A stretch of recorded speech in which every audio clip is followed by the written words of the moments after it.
مولانا روم مثنوی شریف میں فرماتے ہیں کہ اللہ تبارک و تعالیٰ جب کسی سے دوستی کرنا چاہتا ہے، اسے اپنا محبوب بنانا چاہتا ہے، تو اس بندے کو اپنی طرف متوجہ کر کے اپنے یعنی رب کی رضا کے خاطر رونا، گریہ زاری کی توفیق دیتا ہے۔ تو مولانا روم فرماتے ہیں چوں خدا خواہد کے ما یاری کند، میل مارا جانب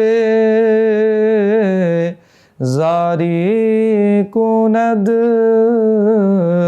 جب خدا ہمیں اپنی طرف متوجہ کرنا اور اپنی قربت و محبت دینا چاہتا ہے تو ہمیں گریہ زاری کی توفیق دیتا ہے، اپنے لیے یعنی رب کے لیے رونا نصیب کرتا ہے، اور اسی طرح ہمیں وہ اپنے قریب کرتا ہے اور ہمیں قربت عطا کرتا ہے۔